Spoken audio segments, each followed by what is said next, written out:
नमस्कार दोस्तों, स्वागत है आपका अपने YouTube चैनल में। हमारा टॉपिक होने वाला हिंदी प्रैक्टिस सेट।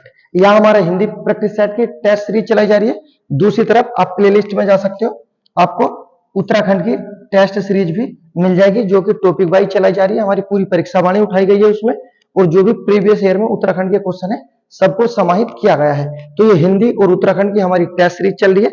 दूसरी तरफ जीएस के भी प्रैक्टिस सेट हमारे चल रहे हैं। ठीक है, आप प्लेलिस्ट में जा सकते हैं, सारे क्वेश्चन अपने या जितने भी हमारे प्रैक्टिस सेट है सबको कर सकते हैं।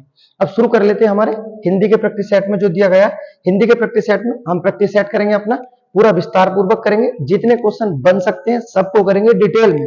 और ये जो हमारे सब क्वेश्चन है ये हमारे प्रीवियस ईयर में हिंदी के क्वेश्चन आए हुए हैं, अलग अलग राज्यों के पीसीएस हो गए या जो भी आपके ग्रुप सी के पेपर होते हैं वहां से ये क्वेश्चन सब उठाए गए हैं। तो शुरू करते हैं अपने पहले क्वेश्चन के साथ। जो हमारा पहला क्वेश्चन दिया गया है, निम्नलिखित में से मिश्र वाक्य हमें पहचानना है। तो ये जो क्वेश्चन पूछा गया हमारा मिश्र वाक्य, जो हमारा क्वेश्चन पूछा गया ये पूछा गया है रचना के आधार पर वाक्य भेद। तो क्वेश्चन पहले यही पूछा जाता है, रचना के आधार पर,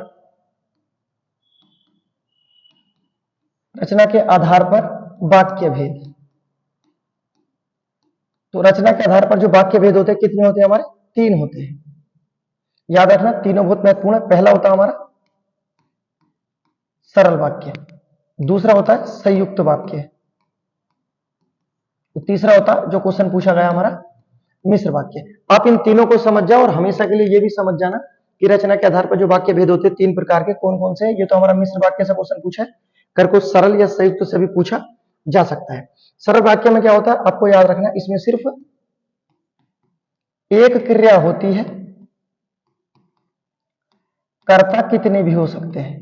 क्रिया सिर्फ एक होगी, जैसे सोहन, मोहन, गौरव, सोहर, सौरभ सब मिलकर क्रिकेट खेलते हैं। तो क्रिया क्या है? खेलने की एक ही क्रिया है।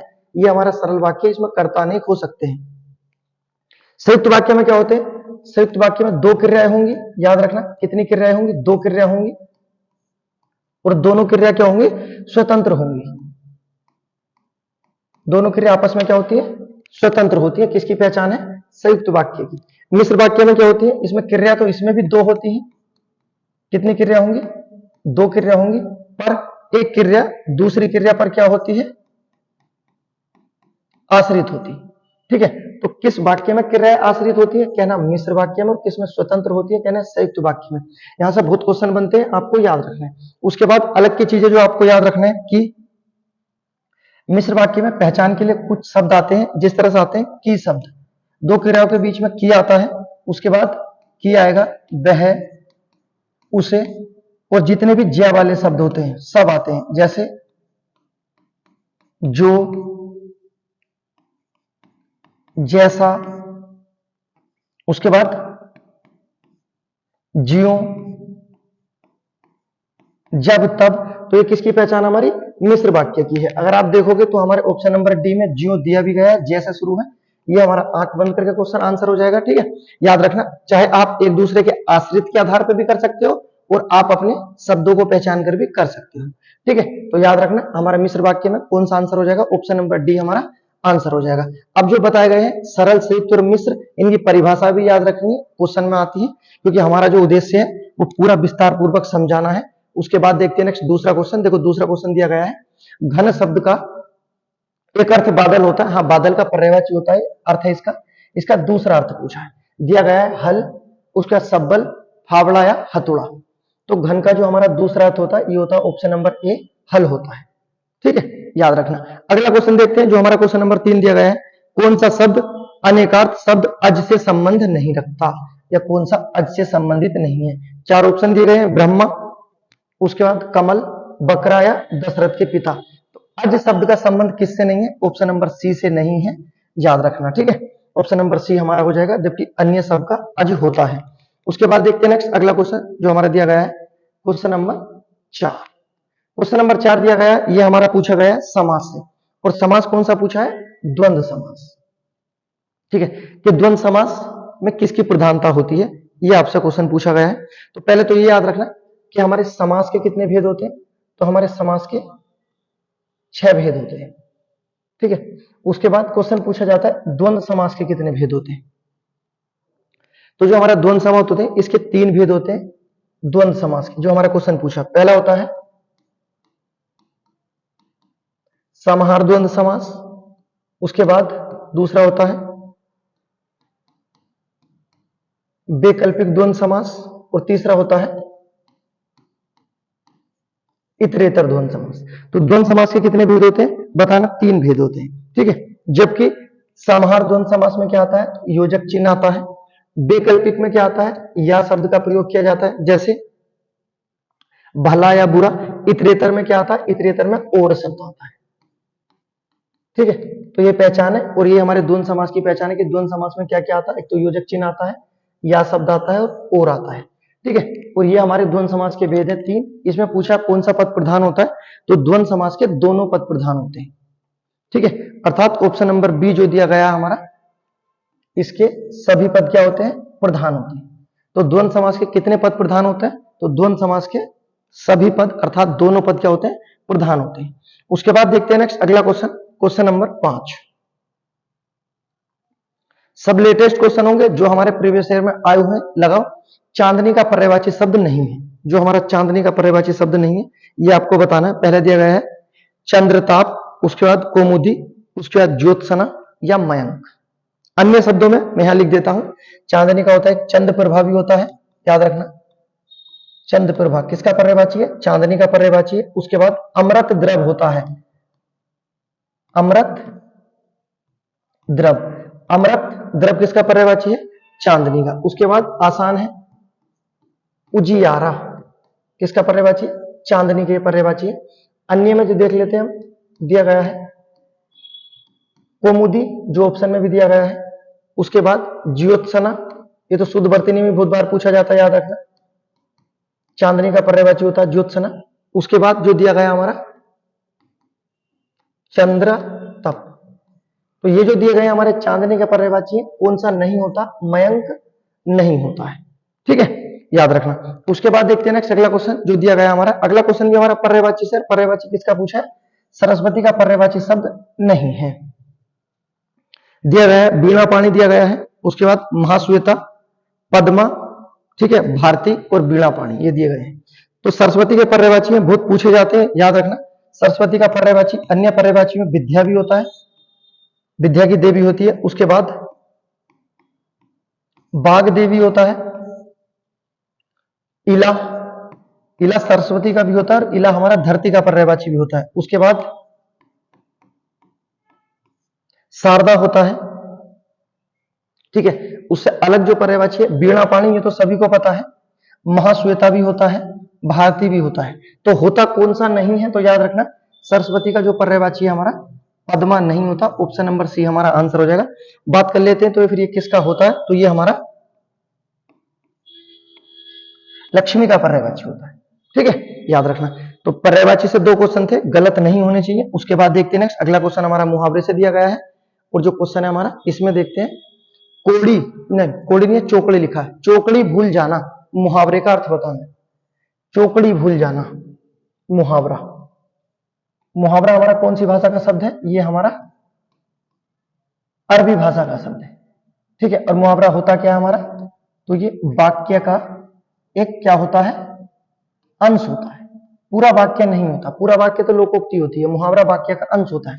और इसमें जो देखा है चौकड़ी भूल जाना, इसका आंसर हो जाएगा रहा न सूझना। कोई रहा ना सूझना, चौकड़ी भूल जाने का अर्थ होगा। अगला क्वेश्चन देखते हैं, ये भी हमारा दिया गया है। नेक्स्ट क्वेश्चन दिया गया हमारा, जस दुल्हे तस बनी बारात, अर्थात जैसा दूल्हा वैसी बारात। कहावत का क्या अर्थ होगा? जैसा दूल्हा वैसी बारात, इसका मतलब होगा जैसा व्यक्ति खुद होता है वैसे ही उसके साथी होते हैं। ऑप्शन नंबर सी हमारा आंसर हो जाएगा, बिल्कुल आसान है। जैसा दूल्हा वैसी बारात, पूरी संगति का असर होता है। उसके बाद देखते हैं नेक्स्ट अगला क्वेश्चन दिया गया हमारा, इसमें पूछा गया है गुण संधि का उदाहरण बताना है। संधि से क्वेश्चन पूछा गया और संधि में पूछा गुण संधि बतानी है। कौन सा हमारा गुण संधि हो जाएगा? पहले दिया गया महौज, उसके बाद सदैव और एक के जो दिया गया है, फिर दिया गया चौथा इतरेतर। तो जो हमारा आंसर हो जाएगा गुण संधि, ये हो जाएगा हमारा ऑप्शन नंबर डी इतरेतर हो जाएगा, जबकि अन्य में क्या दिया गया है, हमारी वृद्धि संधि दी गई है। उसके बाद देखते हैं नेक्स्ट अगला question, question number 10। Question number 10 में दिया गया है बेचैन शब्द का समास बताना। समास का क्वेश्चन है और पूछा गया है बेचैन शब्द का समास क्या होगा। बेचैन, तो याद रखना है पहला जो उपसर्ग का प्रयोग किया जाता है किस समास में होता है, तो अव्ययभाव समास में उपसर्ग का प्रयोग किया जाता है। और उपसर्ग के रूप में क्या क्या आते हैं, बहुत महत्वपूर्ण शब्द है, याद रखना। पहला आ आएगा, अनु आएगा, यथा यावत, आ अनु यथा यावत, फिर आएगा हर, भर, डर, डर से डरपोक वाला, आ अनु यथा यावत, हर, भर, डर। उसके बाद आएगा नी, फिर उसके बाद आएगा बे। ठीक है, जो दिया गया हमारा बेचैन वाला बे आ जाएगा। ठीक है, तो कौन सा समास हो जाएगा हमारा, अव्ययभाव समास आ जाएगा। ठीक है, उसके बाद अव्ययभाव समास में यह पूछा जाता है कौन सा पद प्रधान होता है, तो अव्ययभाव समास में हमारा पूर्व पद प्रधान होता है। ठीक है, याद रखना। जबकि हमारा जो दिया गया है द्विगु, इसमें पहला जो शब्द होता है वो संख्यावाचक होता है और दूसरा हमारा संज्ञा होता है। और इसमें कौन सा पद प्रधान होता है, इसमें हमारा उत्तर पद प्रधान होता है। द्वंद्व समास में हमारे दोनों पद प्रधान होते हैं। सही, तत्पुरुष में कौन सा समास प्रधान होता है, तत्पुरुष में हमारा उत्तर पद प्रधान होता है। ठीक है, तो ये पद प्रधान के आधार पर समास से क्वेश्चन पूछे जाते हैं, आपको याद रखना है। उसके बाद नेक्स्ट जो आपको याद रखना है कि समास का शाब्दिक अर्थ क्या होता है, तो समास का शाब्दिक अर्थ होता है संक्षेपीकरण करना। संक्षेपीकरण करना अर्थात किसी बड़ी चीज को छोटे में समझा देना। ठीक है, उसके बाद अन्य चीज जो आपको याद रखनी, पूछा जाए कि संस्कृत में समास के भेद कितने होते हैं। समास के संस्कृत में जो भेद होते हैं ये होते हैं हमारे 6। उसके बाद जो महत्वपूर्ण है, अगर पूछा जाए हिंदी में भेद बताओ समास के, तो हिंदी में जो समास के भेद होते हैं वो 4 होते हैं। ठीक है, याद रखना। उसके बाद देखते हैं नेक्स्ट अगला क्वेश्चन जो हमारा दिया गया है, इसमें बेचैन में क्या हो जाएगा, हमारा अव्ययभाव समास हो जाएगा।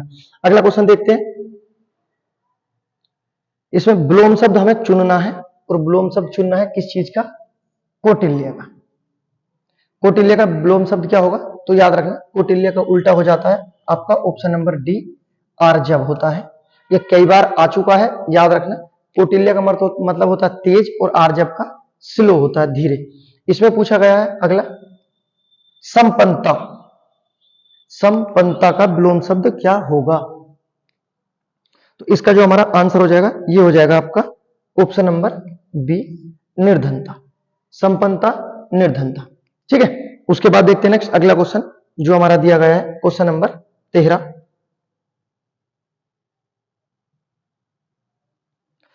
क्वेश्चन नंबर 13 देख लेते हैं जो हमारा दिया गया है। इसमें पूछा गया है मुद्री का तत्सम रूप क्या होगा। मुद्री का तत्सम रूप क्या होगा, तो मुद्री का तत्सम रूप हो जाएगा हमारा ऑप्शन नंबर डी।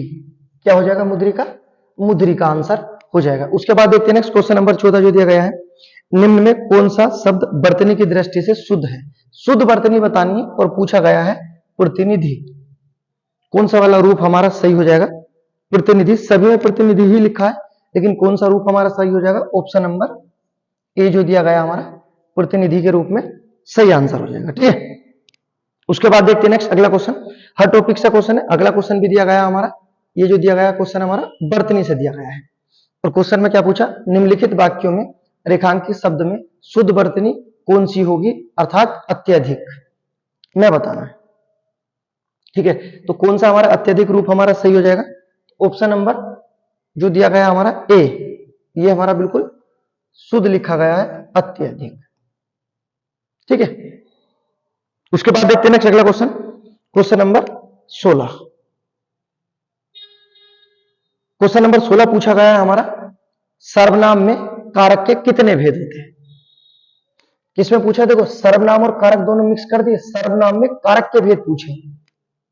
सर्वनाम में कारक के कितने भेद होते हैं, तो सर्वनाम में हमारे कारक के जो भेद होते हैं, याद रखना कितने भेद होते हैं, 7 भेद होते हैं। सर्वनाम में कारक के कितने भेद होते हैं, तो सर्वनाम में कारक के 7 भेद होते हैं। अगर पूछा जाए कौन सा भेद शामिल नहीं किया जाता, तो जो सबसे लास्ट का कारक होता है संबोधन, उसका प्रयोग कहां नहीं किया जाता, तो बताना सर्वनाम में नहीं किया जाता। तो सर्वनाम में कारक के कितने भेद होते हैं? सर्वनाम में कारक के 7 भेद होते हैं। ऑप्शन नंबर ए हमारा आंसर हो जाएगा। क्वेश्चन को देखना किस तरह से क्वेश्चन पूछा गया है। जबकि बात कर लेते हैं हम सर्वनाम की, कि सर्वनाम के कुल कितने भेद होते हैं। आपको याद रखना सर्वनाम के हमारे 8 भेद होते हैं। कितने भेद होते हैं? 8 भेद होते हैं। उसके बाद नेक्स्ट एक व्यक्ति के आधार पर पूछा जाता है सर्वनाम। आप यहां पर सब चीजें कंप्लीट करते हुए चलना। पूछा जाता है किशोरीदास वाजपेयी के आधार पर। किशोरीदास वाजपेयी के आधार पर पूछा है कारक के कितने भेद होते हैं, तो किशोरीदास वाजपेयी के आधार पर कारक के 6 भेद होते हैं। जबकि सर्वनाम में कितने थे? 7 भेद थे। ठीक है। उसके बाद अगर कभी पूछा जाए संज्ञा में कारक के भेद बताओ, संज्ञा में कारक के भेद, तो संज्ञा में अगर पूछा जाए कितने भेद होते हैं, तो बताना पूरे होते हैं 8 भेद होते हैं। उसके बाद अगर पूछा जाए समास में कारक के कितने भेद होते हैं, तो इसमें 6 भेद होते हैं। ये जो क्वेश्चन आपको बताया है आपको याद रखना। जबकि ये जो हमारे कारक शब्द होते हैं क्या होते हैं? अविकारी होते हैं हमारे कारक। सही है। उसके बाद कारक को अन्य किस नाम से जानते हैं? परसर्ग बोलते हैं। क्या बोलते हैं कारक को? परसर्ग बोलते हैं। ठीक है। याद रखना कारक होते क्या है, तो कारक हमारे वाक्य को शुद्ध करने का कार्य करते हैं। संज्ञा सर्वनाम के साथ अन्य शब्दों को जोड़ने का कार्य कारक करते हैं। ठीक है। याद रखना संज्ञा सर्वनाम को इस तरह से याद रखना, संज्ञा सर्वनाम को अन्य शब्दों के साथ जोड़ने का कार्य करते हैं। ठीक है। संज्ञा सर्वनाम को अन्य शब्दों के साथ जोड़ने का कार्य कौन करते हैं, तो कहना कारक करते हैं। और ये वाक्य को क्या करते हैं? शुद्ध रूप देते हैं। ठीक है। बाकी जो चीजें बताई हैं किस चीज में कितने कारक होते हैं आपको ये चीज याद रखनी, स्क्रीनशॉट ले लेना, बहुत इंपॉर्टेंट चीजें हैं। उसके बाद देखते हैं ना अगला क्वेश्चन, क्वेश्चन नंबर 17 हमारा दिया गया है। ये क्वेश्चन पूछा गया हमारा संज्ञा से, और संज्ञा क्या पूछी है हमारी? भाववाचक संज्ञा से क्वेश्चन है। इसमें पूछा है देखो भाववाचक संज्ञा का निर्माण नहीं होता, अर्थात किस चीज से भाववाचक संज्ञा का निर्माण नहीं होता। संज्ञा आपने पढ़ रखी होंगी, याद रखना। और इसमें जो पूछा गया है हमारी भाववाचक संज्ञा पूछी गई है। भाववाचक संज्ञा जो होती है हमारी ये अदृश्य संज्ञा भी कहते हैं। भाववाचक संज्ञा को क्या कहते हैं हम? अदृश्य संज्ञा भी कहते हैं, अर्थात ये देखी नहीं जा सकती। ठीक है। इसका जो निर्माण होता है भाववाचक संज्ञा का सर्वनाम से होता है, याद रखना बहुत इंपॉर्टेंट है। उसके बाद क्रिया के साथ भी होता है, विशेषण के साथ भी होता है। तो किसके साथ नहीं होता? नहीं पूछा ना, हाँ नहीं पूछा है। किसके साथ नहीं होता? अव्यय के साथ नहीं होता। तो भाववाचक संज्ञा का निर्माण नहीं किया जा सकता किसके साथ? अव्यय के साथ नहीं किया जा सकता। भाववाचक संज्ञा को क्या कहते हैं? तो भाववाचक संज्ञा को हम अदृश्य संज्ञा के नाम से भी जाना जाता है, कहते हैं। उसके बाद नेक्स्ट जो आपको चीजें याद रखनी, अब देखो जब संज्ञा की बात होगी तो संज्ञा के बारे में जो आपको याद रखना, क्वेश्चन पूछा जाता है कि संज्ञा के विकारक तत्व बताओ। और कई बार पूछा गया, आप गूगल पे भी चेक कर सकते हो कितनी बार क्वेश्चन पूछा गया। संज्ञा के विकारक तत्व कितने होते हैं? तो संज्ञा के विकारक तत्व 3 होते हैं। कौन कौन से होते हैं आपको याद रखना। पहला जो विकारक तत्व होता है लिंग होता है। संज्ञा के विकारक तत्व में पहला लिंग होता है, दूसरा वचन होता है और तीसरा कारक होता है। ठीक है। तो संज्ञा के विकारक तत्व कितने होते हैं? कहना 3 होते हैं। ठीक है। उसके बाद क्वेश्चन पूछा जाता है संज्ञा के बारे में, पूछा जाता है कि उत्पत्ति के आधार पर संख्या बताओ। तो पूछा है उत्पत्ति के आधार पर संख्या के कितने भेद हैं? 3 भेद होते हैं। तीनों भेद का नाम याद रखना, यहीं पर कंप्लीट कर लेना। पहला होता है रूढ़ शब्द, दूसरे होते हैं यौगिक, ठीक है, और फिर होता है योग रूढ़। ठीक है। तो संज्ञा उत्पत्ति के आधार पर 3 होते हैं। 3 कौन कौन से? रूढ़, यौगिक, योग रूढ़। उसका संज्ञा के विकारक तत्व लिंग, वचन, कारक होते हैं। ठीक है। इस तरह से याद करो, हिंदी कोई बाहर नहीं जाएगी। जितने क्वेश्चन आएंगे सब के सब होंगे, एक क्वेश्चन भी ऐसा नहीं होगा जो बाहर जाएगा। ठीक है। उसके बाद देखते हैं नेक्स्ट अगला क्वेश्चन जो हमारा दिया गया है, इसका आंसर क्या हो जाएगा हमारा? अव्यय हो जाएगा। अगला क्वेश्चन दिया गया हमारा 18वां नंबर का क्वेश्चन। इसमें पूछा गया हमारा संकर वर्ण होते हैं, अर्थात संकर जो वर्ण होते हैं वो क्या होते हैं। जो क्वेश्चन पूछा गया बहुत अच्छा क्वेश्चन है, लेटेस्ट क्वेश्चन है, याद रखना। जो दिया गया हमारा। संकर वर्ण होते हैं, संकर वर्ण किसे कहते हैं? तो संकर वर्ण जो होते हैं हमारे, याद रखना, जो हमारे द्विगुण व्यंजन होते हैं, अर्थात जिनमें दो गुण होते हैं, द्विगुण व्यंजन को क्या कहते हैं? हम संकर वर्ण कहते हैं। ठीक है, इन्हीं को क्या क्या कहते हैं? याद रखना, देखो संकर वर्ण को क्या कहते हैं? द्विगुण व्यंजन कहते हैं। इन्हें ही क्या कहते हैं? आपने बहुत नाम सुना होगा, अब आप समझ जाओगे। तो दिया गया है द्विगुण हो जाएंगे, द्विगुण व्यंजन भी इन्हें ही कहते हैं। अन्य क्या कहते हैं? इसे उच्छिप्त व्यंजन भी कहते हैं। क्या कहते हैं? उच्छिप्त व्यंजन भी कहते हैं। अन्य क्या नाम है इनका? तो याद रखना, इन्हें ही हम ताड़न जात वर्ग कहते हैं। सही है। अब देख लेते हैं जो हमारे संकर वर्ण, द्विगुण व्यंजन, उच्छिप्त व्यंजन, ये ताड़न जात वर्ग होते हैं, ये होते क्या है? तो ये जो होते हैं हमारे ड और ण होते हैं। ठीक है, अब अघोष सघोष के आधार पर पूछे जाए तो ये दोनों सघोष होते हैं, याद रखना। उसके बाद अल्पप्राण महाप्राण के आधार पर ये पहला जो होता है अल्प प्राण होता है, अल्प प्राण। दूसरा क्या हो जाता है? ये हमारा ड महाप्राण हो जाता है। ठीक है, तो ये याद रखना, जो हमारे द्विगुण व्यंजन है वही उच्छिप्त है, वही ताड़नजात वर्ग है, और वही क्या कहलाते हैं? हमारे संकर वर्ण कहलाते हैं। अब बात कर लेते हैं ये जो दोनों हमारे हैं। ठीक है, ये पूछा जाता है, कई बार पूछा गया है कि इनकी उत्पत्ति कैसे हुई है, या इनकी उत्पत्ति में कौन सी भाषाओं का प्रयोग किया जाता है। इनकी उत्पत्ति हिंदी में हुई है, जबकि इनके नीचे जो बिंदा लगा हुआ है ये कौन सी भाषा का है? ये फारसी भाषा का है। तो अगर पूछा जाए कि द्विगुण व्यंजन या उच्छिप्त व्यंजन या ताड़नजात या संकर वर्ण, ठीक है, कौन सी भाषा से लिए गए हैं, तो कहना बताना हिंदी भाषा से, और दूसरा हो जाएगा आंसर फारसी भाषा से। ठीक है, याद रखना। उसके बाद देखते हैं नेक्स्ट, अगला क्वेश्चन। नेक्स्ट जो हमारा दिया गया है, कवियों से क्वेश्चन पूछा गया है। इसमें कवि पूछे गए हैं कौन से? प्रथम राष्ट्र कवि के नाम से जाने जाते हैं, अर्थात प्रथम राष्ट्र कवि के नाम से कौन जाने जाते हैं? तो याद रखना, राष्ट्र कवि के नाम से जाने जाते हैं हमारे मैथिली शरण गुप्त को जाना जाता है। ठीक है, जबकि माखनलाल चतुर्वेदी जो हमारे हिंदी साहित्य पुरस्कार प्राप्त करने वाले पहले व्यक्ति थे, माखनलाल चतुर्वेदी, इन्हें किस उपनाम से जाना जाता है? याद रखना, एक भारतीय आत्मा कहा जाता है। क्या कहा जाता है? एक भारतीय आत्मा कहा जाता है माखनलाल चतुर्वेदी को। क्वेश्चन पूछा था प्रथम राष्ट्र कवि, मैथिली शरण गुप्त को कहा जाता है। ठीक है, उसके बाद नेक्स्ट सूर्यकांत त्रिपाठी निराला को क्या कहा जाता है? इन्हें कहा जाता है महाप्राण।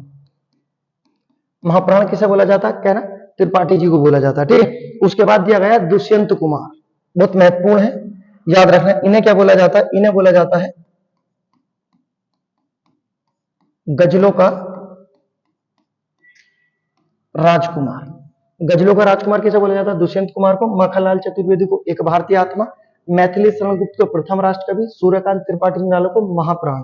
ठीक है, चारों कवि हैं, आएंगे फ्यूचर में, उड़ा देना, कोई टेंशन नहीं। क्वेश्चन नंबर 20 देखते हैं जो हमारा दिया गया है।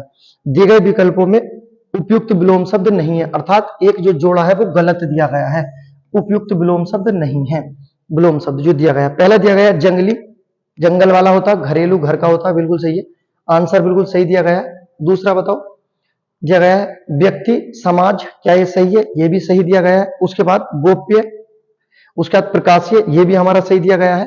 जो दिया गया है दिवस, इसका रात नहीं होता, दिवस की जगह क्या होना था भैया? दिन होना था, दिन का होता है रात। ठीक है, एक चीज याद रखना, विलोम शब्द अगर तत्सम से पूछा है तो आंसर भी तत्सम में ही देना है, अगर तद्भव में पूछा है तो आंसर तद्भव में ही देना है। ये जो ऑप्शन डी है हमारा गलत है, दिवस का रात नहीं होगा, दिन का रात होगा। तो फिर सर दिवस का क्या होगा? तो याद रखना, दिवस का होता है विभावरी, विभावरी। ठीक है, याद रखना। तो गलत कौन सा हमारा? ऑप्शन नंबर डी है, विलोम शब्द गलत नहीं होने चाहिए, अगर गलत है तो हिंदी में आग लगा दो और जान लगा दो। ठीक है, अगला क्वेश्चन देखो, क्वेश्चन नंबर 21 हमारा जो दिया गया है। दिए गए विकल्पों में इसमें क्या बताना है? तत्सम तद्भव का, अच्छा गलत भेद बताना है। तत्सम तद्भव है, इसमें गलत तत्सम तद्भव का चयन करना है जो हमारा दिया गया है। देखो, अगर ये जो क्वेश्चन हमारे जो रटने वाले पोर्शन होते हैं, तत्सम तद्भव, विलोम शब्द, पर्यायवाची, मुहावरे, लोकोक्ति, ठीक है, या उपसर्ग प्रत्यय, अगर ये गलत हो रहे हैं तो बहुत गलत बात है। पहले ये सही करने वाली बात है। दिए गए विकल्पों में तत्सम तद्भव गलत का चयन करना है। पहले दिया गया है कुत्र का कहां होता है? बिल्कुल सही होता है, आंसर ए सही है। तब तेरा बिल्कुल सही है, दिया गया है। किम क्या सही है, तो क्या गलत है? कीदृश, कीदृश का कितना नहीं होता, कीदृश का क्या होगा, इसका कैसा होता है, कीदृश का क्या होता है, कैसा होगा। तो गलत कौन सा हमारा, ऑप्शन नंबर डी हो जाएगा, याद रखना। और ये तत्सम तद्भव पूछे हमारे सर्वनाम से ज्यादा पूछे गए हैं, सर्वनाम से तत्सम तद्भव है। ये आपके प्लेलिस्ट में जाओगे तो तत्सम तद्भव आपको कराए गए हैं, बिल्कुल वो कराए गए हैं जो हमारे एग्जाम में आते। फालतू दुनियादारी से हमारा कोई लेना देना नहीं है। अगला क्वेश्चन देखते हैं, क्वेश्चन नंबर 22। क्वेश्चन नंबर 22 में दिया गया है, निम्न में से कौन सा शब्द विशेषण है। विशेषण से भी क्वेश्चन पूछ लिया गया है, कोई बात नहीं। अगर पूछे जाए विशेषण के भेद, तो सर विशेषण के भेद होते हैं 4, बहुत महत्वपूर्ण है। विशेषण के कितने भेद होते हैं, तो विशेषण के हमारे 4 भेद होते हैं। कौन कौन से होते हैं, याद रखना। पहला होता है हमारा गुणवाचक विशेषण, दूसरा होता है परिमाणवाचक, ये जबान पर होने जरूरी है भैया, ठीक है। तीसरा होता है संख्यावाचक, अगर ये याद है तो हिंदी बिल्कुल बच्चों वाली हो जाएगी, संख्यावाचक। और लास्ट क्या हो जाएगा हमारा, सार्वनामिक या संकेतवाचक। तो भेद कितने होते हैं, तो बताना। भेद होते हैं सर 4। उसके बाद बात कर लेते हैं विशेषण की अवस्था की। विशेषण की कितनी अवस्था होती है, अवस्था होती है 3।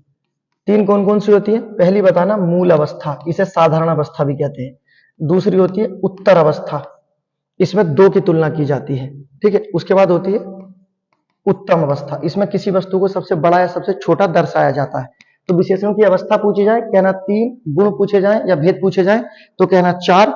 उसके बाद नेक्स्ट जो आपको याद रखना है, मेरी तरफ से जो आपको याद रखना है, पूछा जाए रचना की दृष्टि से विशेषण के भेद किस आधार पर, रचना के आधार पर विशेषण के भेद। तो रचना के आधार पर विशेषण के भेद 2 होते हैं। पहला होता है आपका मौलिक और दूसरा हो जाएगा यौगिक, ठीक है। ये आपको याद रखने हैं कि रचना के आधार पर विशेषण 2 होते हैं, मौलिक और यौगिक।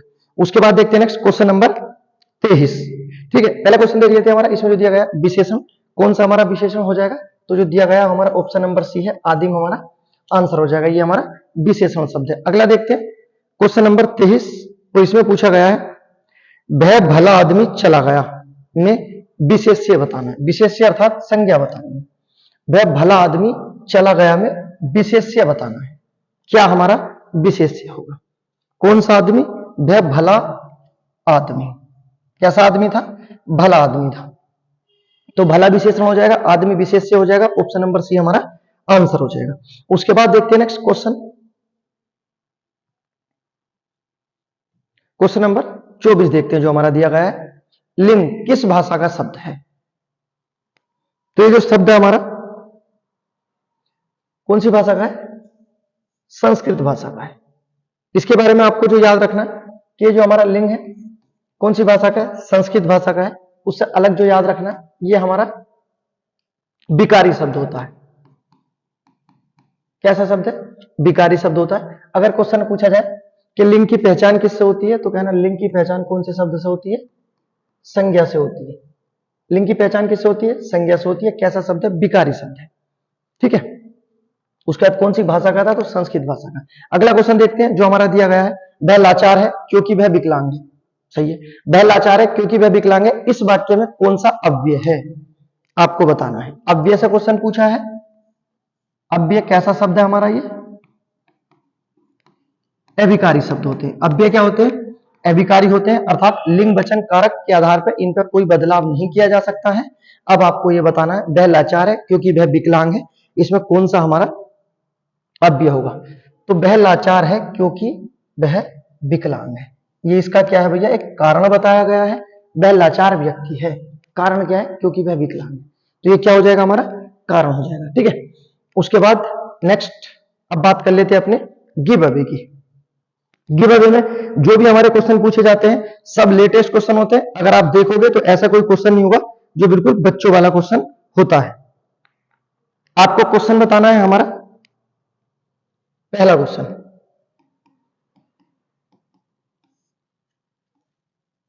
छायावाद के स्तंभ बताने।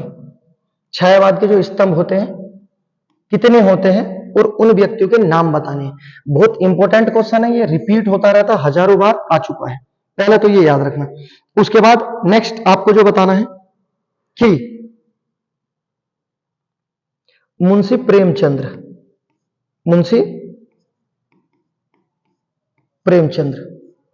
के गुरु का नाम बताना है, ठीक है, ये याद रखना।